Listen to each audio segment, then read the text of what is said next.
Hello, my name is Annika Marquez and I'm the archivist at St. Ambrose University. Today we're going to talk about the care of scrapbooks or curing scrapbookophobia. Scrapbookophobia is the fear of preservation and conservation of scrapbooks. It is caused by the complicated and diverse structures, materials, attachments, and failures of scrapbooks. The only known cure for scrapbookophobia is the knowledge about proper handling, storage techniques, and preservation methods for scrapbooks. First, we need to look at the birth of scrapbooks, or early scrapbooks. Early scrapbooks were often Bibles where family histories were recorded. There was often a few pages in the front of the Bible where you could fill in some of your family history. Eventually, Bibles were created with special pages with photo holders where you could insert family photos and save them there. And then people also would store other things in Bibles, like, important precious things like bits of hair. Yeah, so there you go. That's sort of where we mark the start of scrapbooks. Eventually, magazines and newspapers were printed and they were available to the masses. Often newspapers and magazine printed recipes and helpful little life hacks that the housewife wanted to keep because they had helpful and useful information. So what they would do is they would cut them out of the magazine or newspaper and they would put them in a bound text block or a book. Basically what they were doing was they were clipping newspapers and magazines and they were putting them in books. There you go. Early version of Pinterest. Around the same time photography was gaining popularity, photos became cheaper to produce and they were available to the masses. And of course, people wanted to save these images because they were often of family, friends, or, cute little cats. So around this time, we start to see photo albums being produced. One of the earliest commercial scrapbooks was created by Mark Twain.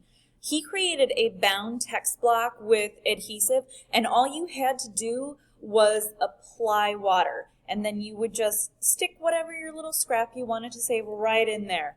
That's pretty cool, right? Yeah, if you look at some of the sales, he only earned $200,000 for all of his other books, and the scrapbook actually sold, he sold $100,000 worth of his early scrapbooks. So there you go. That number reflects the popularity of the scrapbook during its day.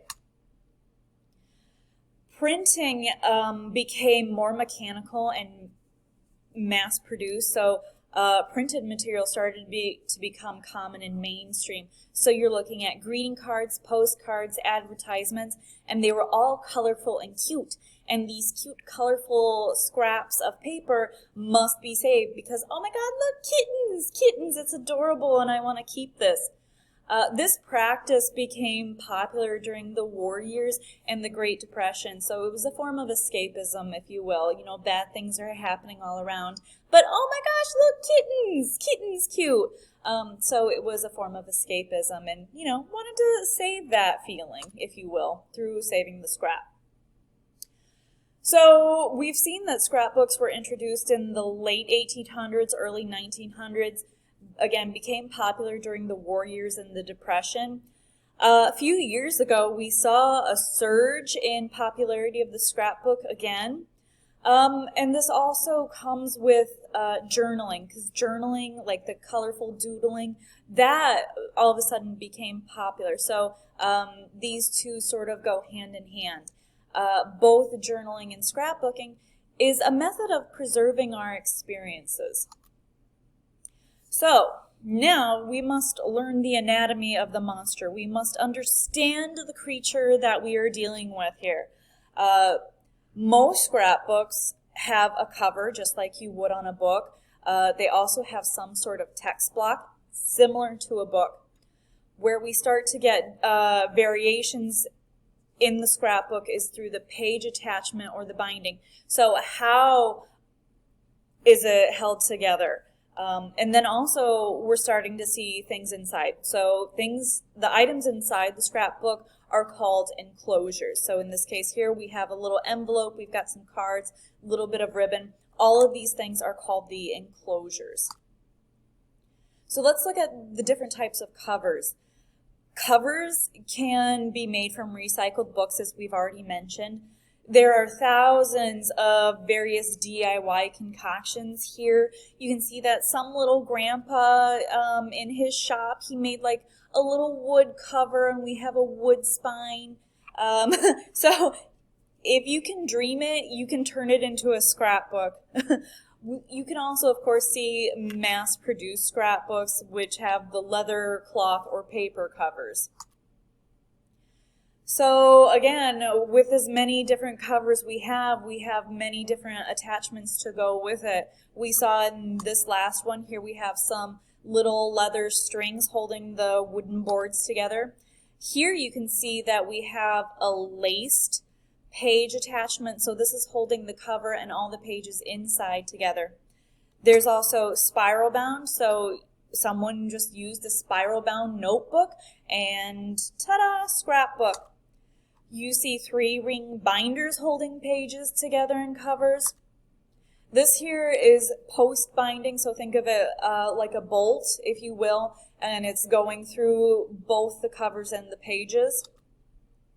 This fancy-fangled device is known as a strap hinge, and you can see that the pages, they have like a little staple here hanging out of the side of the paper, and this vinyl or plastic strap goes through all of the staples and is securely fastened there. So that's the mechanism here that keeps everything together.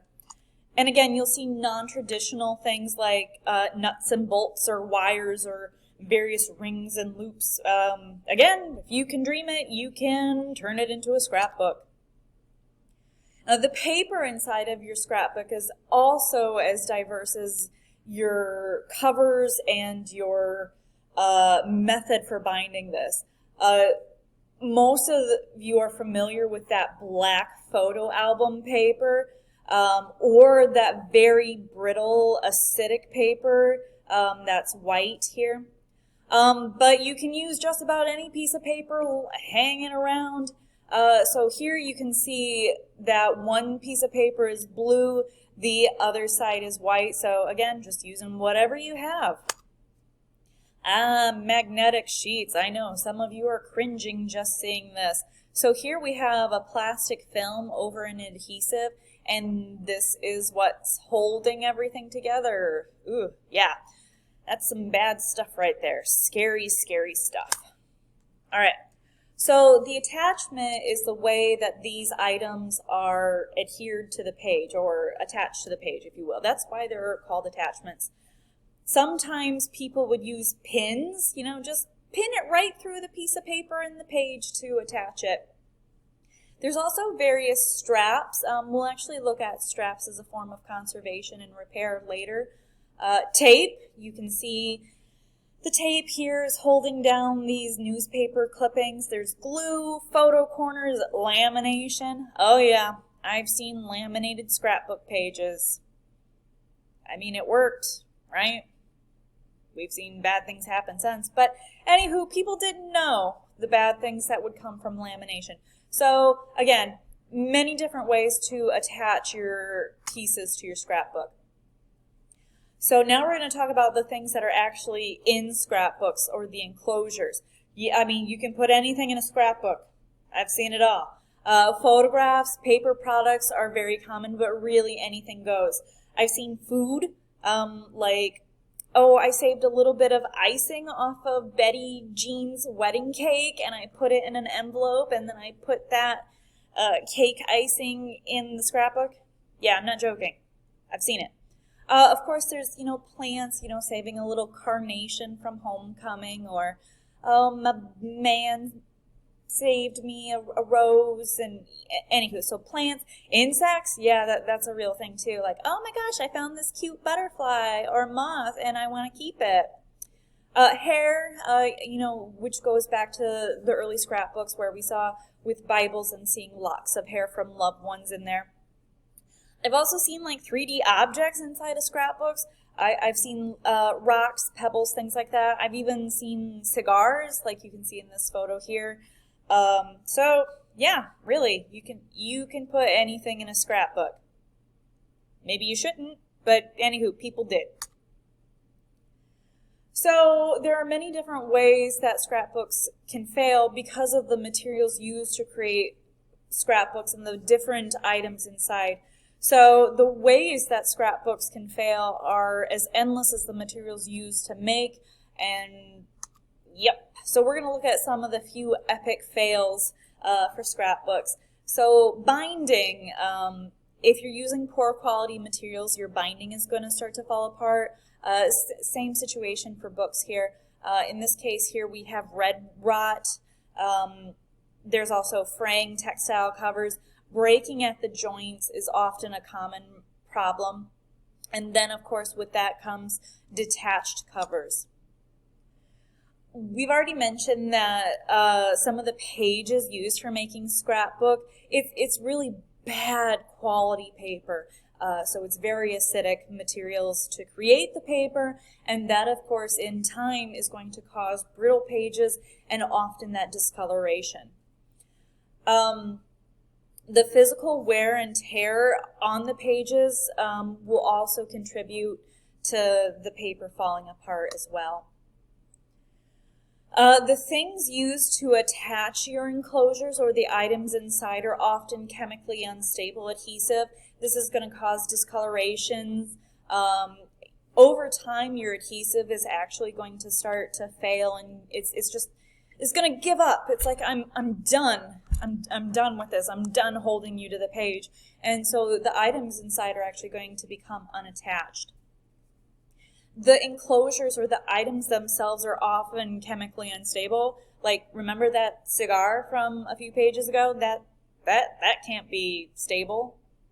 Anywho, so the materials themselves are chemically unstable, and then we're just throwing in a concoction of different types of chemicals and different types of materials, and then different sizes of materials. So you can see here that this particular scrapbook it's just exploding because it is so jam-packed and with so many different materials. So you can actually start to distort the binding. You can have stained pages from the item, or the materials themselves are folded and things over time become loose or lost. So it is just a hot mess of things that can go wrong. So cause for failure.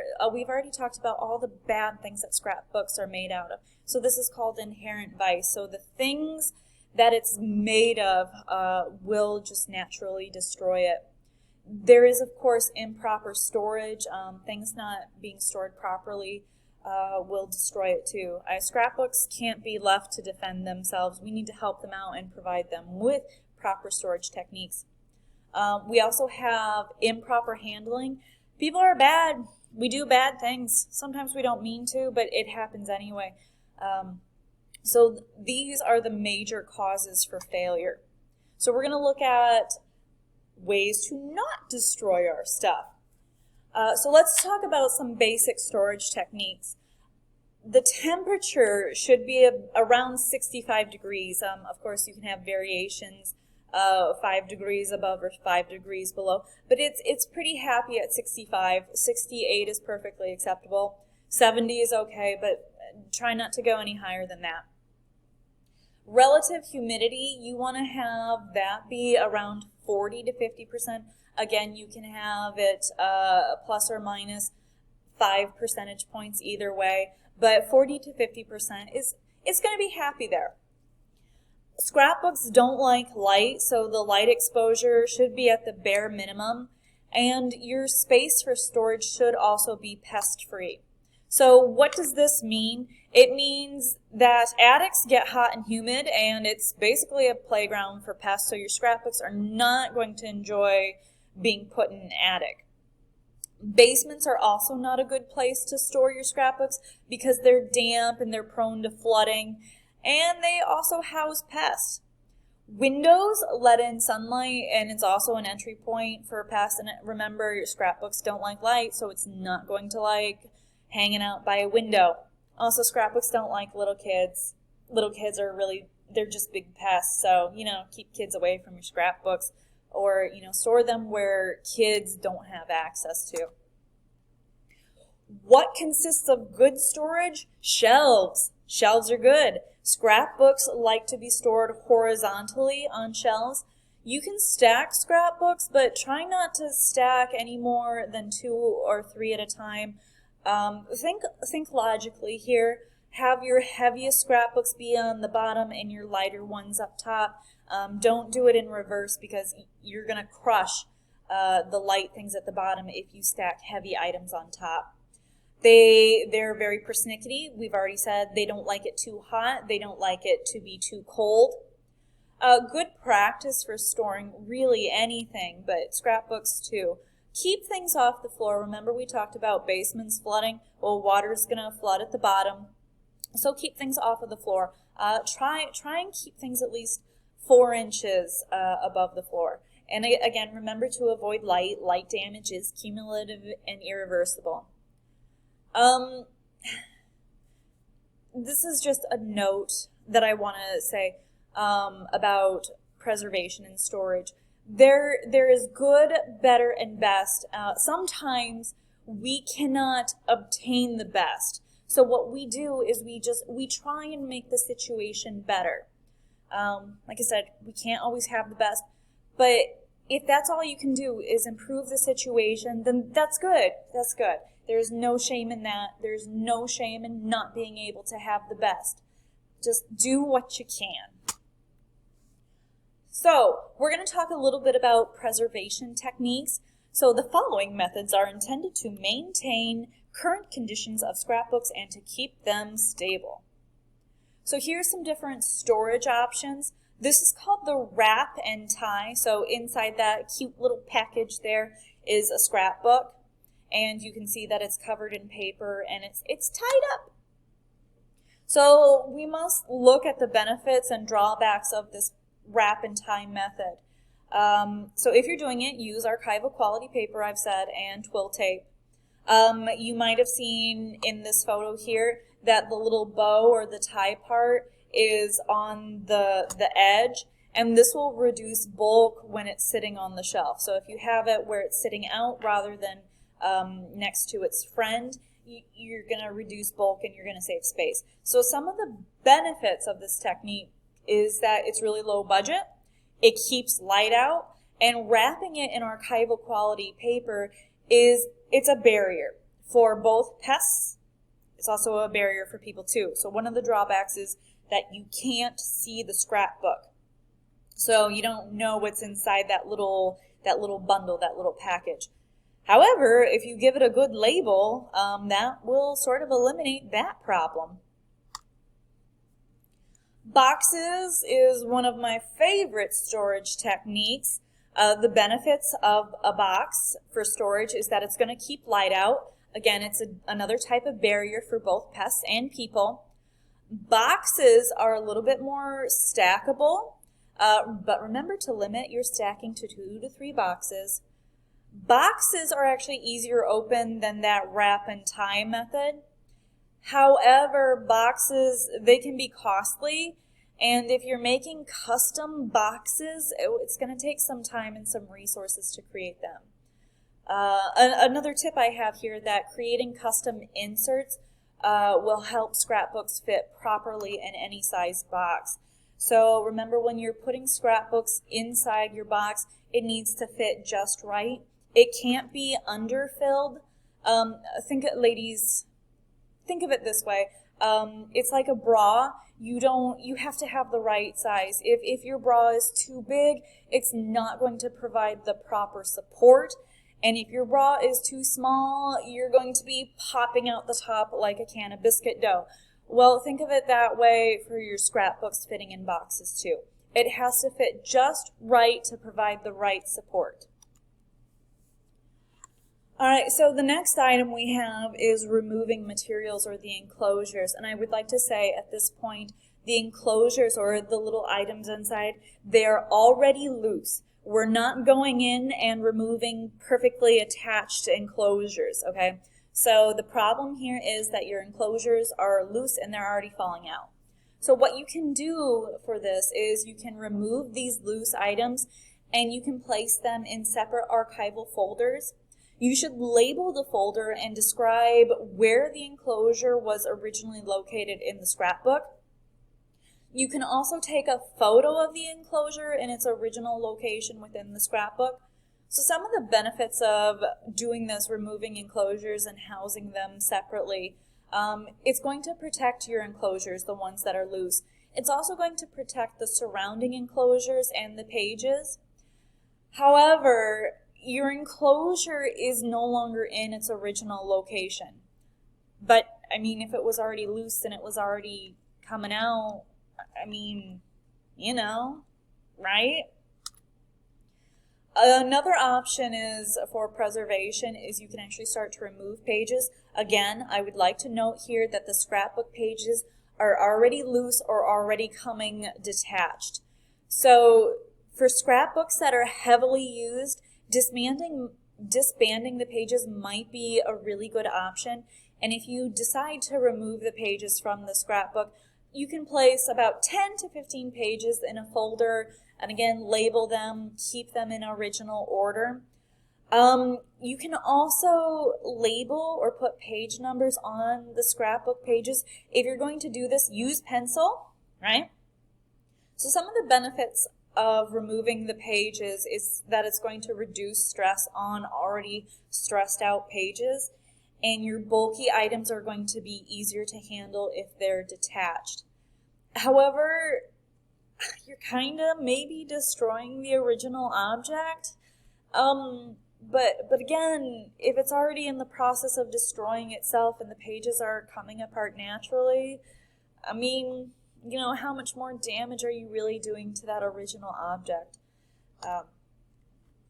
Another popular method for preservation is interleaving pages. So what you do is you take archival quality paper or tissue and you interleave between the scrapbook pages.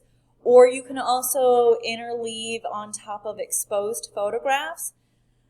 What I will say is that if you are interleaving archival quality material, do this on the pages where it's absolutely necessary. Use your pH neutral lignin-free paper. So the purpose of interleaving pages in your scrapbook is that it reduces acid migration, and you'll see this particularly with photographs, which are often made of acidic material. And remember that acid likes to migrate from itself to its neighbor, and it's going to leave a stain. So what you're trying to do is you're trying to prevent that stain from getting on your other pages. So if you interleave with some archival quality paper there, you'll stain the paper that you're interleaving with, but not the other page of the scrapbook. Interleaving also prevents adhesive from transferring. So a couple of things happen with adhesive over time. One is that they just dry up and they're like, oh, I'm done, and they release themselves. But another thing can also happen with adhesive. Sometimes your adhesive, it likes to get like really sticky, like extra sticky, and it likes to creep. Yeah, that's a real word for it, adhesive creep. And so that creep means that that adhesive is going to start migrating and moving possibly from underneath your enclosure. And that adhesive is going to start sticking to the things around it. So, yeah. So if you have something to, stop it or prevent that, that's good. It's going to save the pages and the other items around. Interleaving is a cheap preservation method. However, the biggest drawback is when you start to interleave, you are adding extra paper to that scrapbook and you're creating extra bulk, and that's really, really hard on the binding. So, use it with caution, use it sparingly. So now we're going to move on to conservation. Now, the following methods that we're going to talk about are intended to return unstable scrapbooks to a stable condition. So that is the definition of conservation for you. One common method of conservation for scrapbooks is providing entirely new binding. So what we're doing here is we're removing all the pages and we're reassembling them. You'll often see plastic sleeves being used, and again, we're giving it new binding. Sometimes you will remove and remount enclosures on new paper or new board, so you're getting rid of that very brittle acidic scrapbook paper and you're giving it something fresh and hopefully acid-free. So the benefits of this conservation treatment is the scrapbook's going to become easier to handle, and when you recreate and reassemble the scrapbook, it's still going to have its original order. However, this can be very expensive to do, and the scrapbook isn't original anymore. Yeah, the content's still there, but the original scrapbook isn't. So something to consider. So this here is an example of a finished product where the scrapbooks have been placed in sleeves and they have new post bindings. It's pretty. It's a job well done, but it's not that original scrapbook that great Auntie May created. And, you know, there's something to be said about the original material. So paper repair, we've already talked about that this paper is acidic and brittle, and it rips and it tears, and sometimes you just like lose huge chunks of paper. So you can use wheat starch paste and Japanese tissue to mend any rips or tears, or you can start filling in loss. Remember that any repair you do should be reversible. So in the case of wheat starch paste and Japanese tissue, these repairs can easily be removed with a little bit of water. All right, we saw the problem that your enclosures or the pieces inside actually start to fall out. You can reattach these using a T-hinge or a V-hinge. You can do this using Japanese tissue and wheat starch paste.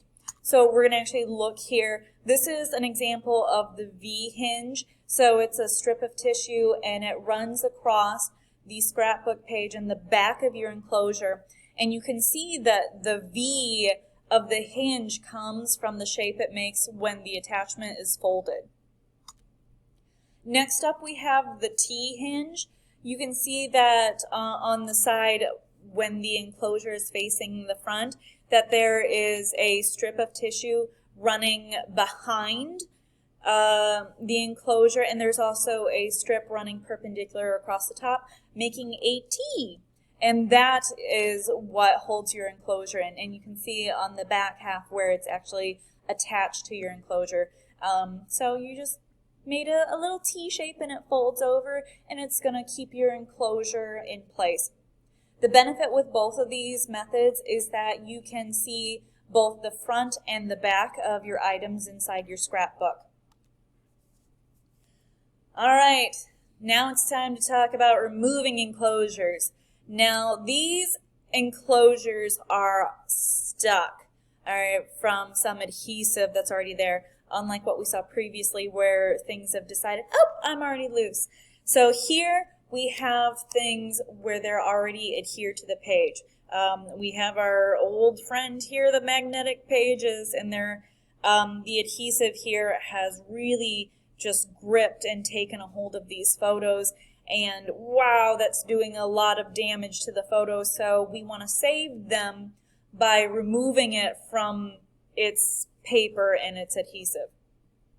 So there's a bunch of different tools that you can use, like micro spatulas, to just get under there and just gently I know you can't see me, but I'm making little little gestures, pretending to use a micro spatula and just getting underneath that photo and carefully separating it from its page.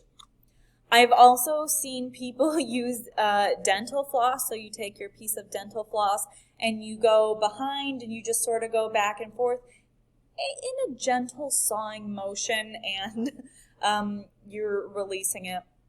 The Smithsonian uses this, and there's a YouTube video for you to watch after this of this process happening. It works. It really does. Some other things that you can do for your scrapbooks is encapsulating the pages. So we're going to look at some different types of envelopes. So an envelope means that it's open. So if you have your square, it's open on two sides and then closed on two sides, like it's welded together, making an L shape. So they're created using polyester film or mylar. I think mylar is an old school word for it, but anywho, it's the word I use, so there we go. So your open edges could be at the spine and at the top. So I have a few videos of the different types of envelopes coming up. The first option that we'll see is the plain envelope. Option 2 is we're going to make a sling and we're going to pull the page out from the envelope. And option 3 is that we're making cutouts within the envelope so that we can access some of the things that are inside that open up or unfold, like cards or newspaper clippings. So let's check out some of these videos here. This is the plain envelope, and you can see I'm just open it up and the page is inside. Easy peasy, right? Now this here is the envelope with the sling.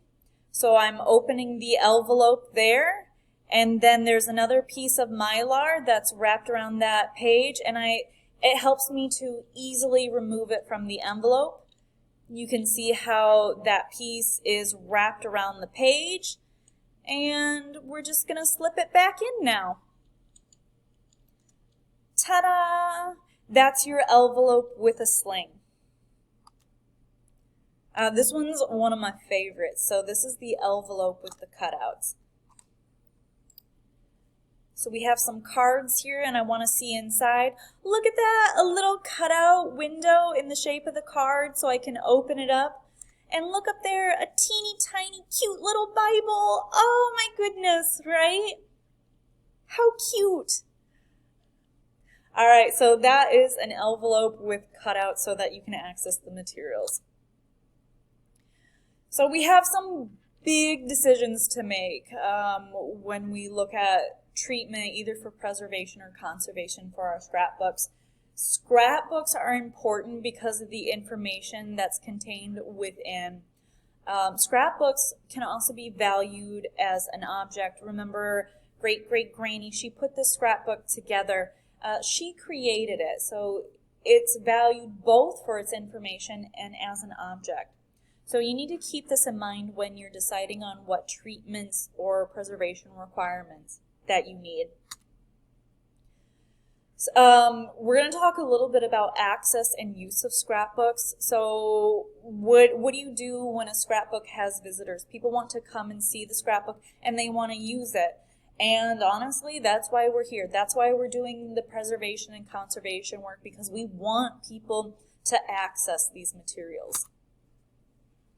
So some of these might be pretty obvious, but when you're handling and you're using scrapbooks, be careful, right? Be careful. Turn pages slowly because you have no idea what's on the other side. It could be a butterfly, it could be a lock of hair. Like every turn of the page is a surprise. When you're handling scrapbooks, use both hands. You can also use book boards to support the pages when you're turning them. You can use sturdy archival quality boards. You can use book supports or keep things on a flat, sturdy surface. Just try not to stress it out when we're using it, right? When you're done using the scrapbook, it's time to put it away. And put it away. Like, actually put it away. Don't just, oh, I'll take care of that later. No. Put it away now. And then, make sure that nothing is sticking out beyond the edges or the support of the pages when you're putting it back. Watch out for loose items or things that are falling out. And then put it back where it belongs. Like, don't just take it halfway. Like, no. Put it where it belongs. This is how things get lost. So, yeah. Use common sense. And don't be lazy. I guess that's the point here. So a quick note on reproductions or creating digital versions or photocopies of scrapbooks. So the benefits of doing that, digitizing your scrapbooks, is that it reduces the physical handling. So if you have a digital version to look at, you're not pulling out the original scrapbook and going through all those pages. So you're saving the original, what you're doing. Some of the drawbacks are, digitizing collections is time consuming, and you're not looking at the real thing. So, I still like the real thing. I'm apparently old school that way. However, if you're doing research and you're across the country and you can't come to see the physical, a digital version is going to be great for you. So, there's pros and cons to that. Keep in mind when you are deciding to create a digital reproduction is that you actually could damage the original when you're making the copies, like to the binding and some of the enclosures and things like that. So, big decisions, right? So, what have we learned? Scrapbooks are made from bad things, and people are bad, and they do bad things. However, if you know about the bad, you can prevent it, you can make it better. So there you go. Your scrapbookophobia is cured. Normally, this is the part where we have a little Q&A. We do a bit more show and tell. I encourage you, if you have any questions, please contact me using the email address below. I'm always happy to help. Right? Thank you.